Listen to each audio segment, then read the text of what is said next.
સમાચારમાં હવે વાત મહેસાણાની કરીએ કે જ્યાં કડીમાં ખાબક્યો 2.5 ઇંચ વરસાદ. ભારે વરસાદને પગલે કડીમાં જળબંબાકારની સ્થિતિ, નીચાણવાળા અનેક વિસ્તારો પાણીમાં ગરકાવ, જાહેર માર્ગ પર સ્વિમિંગ પુલ જેવા દ્રશ્યો સર્જાયા.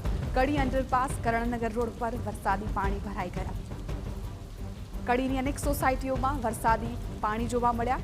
તંત્રની પ્રી મોન્સૂનની કામગીરી પર ઊભા થયા છે સવાલ. તો મહેસાણાના કડીમાં 2.5 ઇંચ જેટલો વરસાદ પડ્યો છે અને ભારે વરસાદને પગલે કડીમાં જળબંબાકારની સ્થિતિ છે. ખાસ તો જે નીચાણવાળા વિસ્તારો છે એ આખા પાણીમાં ગરકાવ થઈ ગયા છે.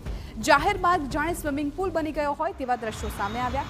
કડી અંડરપાસ કરણનગર રોડ પર વરસાદી પાણી ભરાઈ ગયા છે અને આ દ્રશ્યોમાં પણ આપ સ્થિતિ જોઈ શકો છો કે આખો જે અંડરપાસ છે એ પાણીમાં ગરકાવ થઈ ગયો છે, જેને કારણે ત્યાંથી દરરોજ જે વાહન ચાલકો પસાર થઈ રહ્યા છે તેમને ભારે મુશ્કેલી પડી છે, કેમ કે હવે રસ્તો બદલીને જવાની તેમને ફરજ પડી છે. ત્યારે સંવાદદાતા મનીષ મિસ્ત્રી આ મામલે વધુ જાણકારી આપી રહ્યા છે, ફોન લાઈન પર જોડાઈ ગયા છે. મનીષ, જે દ્રશ્યો સામે આવી રહ્યા છે એ પરથી લાગી રહ્યું છે કે વાહન ચાલકોને અત્યારે ખૂબ હાલાકી ભોગવવી પડી રહી છે. અત્યારની ત્યાં શું સ્થિતિ છે? જી, મહેસાણાના કડીમાં સવારથી અત્યાર સુધીમાં 2.5 ઇંચ વરસાદ ખાબક્યો છે અને 2.5 ઇંચ વરસાદને કારણે ખાસ કરીને નીચાણવાળા વિસ્તારોમાં પાણી ભરાઈ ગયા છે. પાણી ભરાવાને કારણે ખાસ કરીને રસ્તા પર અવર જવર કરતા વાહન ચાલકોને ભારે મુશ્કેલીનો સામનો કરવો પડી રહ્યો છે.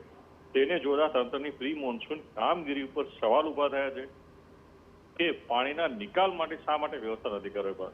ખાસ કરીને કડીનો અંડરપાસ હોય કે કડીનો કરણ રોડ, ત્યાં આગળ વારંવાર દર વર્ષે પાણી ભરાઈ જાય છે, છતાં કડી નગરપાલિકા આ તરફ કેમ ધ્યાન નથી આપતી તે એક સવાલ ઉભો થાય છે અને આખરે હેરાન થવું પડે છે વેરા ભરીને સ્થાનિક નાગરિકોને. તે એક મોટો સવાલ છે. જી બિલકુલ મનીષ, આભાર સમગ્ર માહિતી બદલ. તો સ્વાભાવિકપણે કે જે દ્રશ્યો સામે આવ્યા છે એ પ્રી મોન્સૂનની કામગીરીની પોલ ખુલી રહ્યા છે, કેમ કે આ તમામ કામગીરી સ્થાનિકોને હાલાકી ન પડે એ માટે ચોમાસા પહેલાં કરવાની હોય છે, પરંતુ એ તમામ બજેટ જાણે આ પાણીમાં વહી ગયું હોય તેવું લાગી રહ્યું છે.